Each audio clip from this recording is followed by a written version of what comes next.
A royal correspondent has given an insight into how King Charles responded to her and other reporters having a boozy night out while on a royal tour.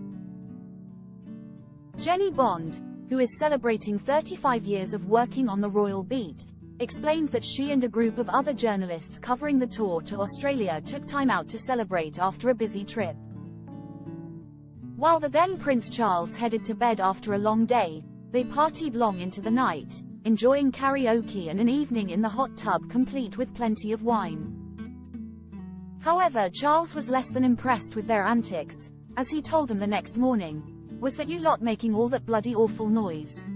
Before adding a stern 6-word response, "You kept me awake all night."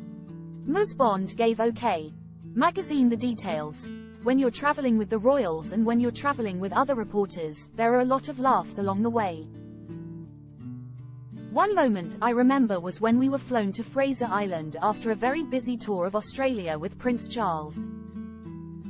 Stay up to date with the latest royal news. Join us on WhatsApp. Our community members are treated to special offers, promotions, and adverts from us and our partners. You can check out at any time. Read our privacy policy. We all stayed in the same hotel and we journalists all did very loud karaoke in the bar. Charles had said he was going to come down, but he didn't in the end. I have to confess that we reporters then sat in a hot tub outside under the stars surrounded by wine bottles having a lovely time. The next morning when Charles came down he said, "Was that you lot making all that bloody awful noise? You kept me awake all night." Another trip that stands out in Ms. Bond's mind was an altogether more poignant one, when she accompanied the late Princess Diana to Angola in 1997. She elaborated, "It was so important to highlight the issue of landmines in Angola. It was something that the princess cared deeply about.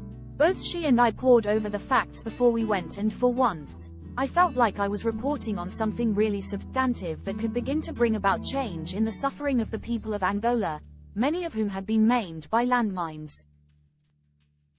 So it was a real privilege to accompany the princess on that tour and to watch her in that iconic shot walking through a landmine field." There are plans for King Charles and Queen Camilla to return down under later this autumn, in spite of his continuing cancer treatment. Australian Prime Minister Anthony Albanese has confirmed that he is planning on welcoming them for a visit likely to take place in October and early November. He said, "Australia is preparing for a possible visit from His Majesty, the King, to Australia later this year. The King has shown his compassion for Australians affected by recent natural disasters, just as Australians have shown compassion and support for the King following his cancer diagnosis. The King, Queen and members of the royal family are always welcome in Australia. My government is engaging with states and territories on options for a possible royal visit.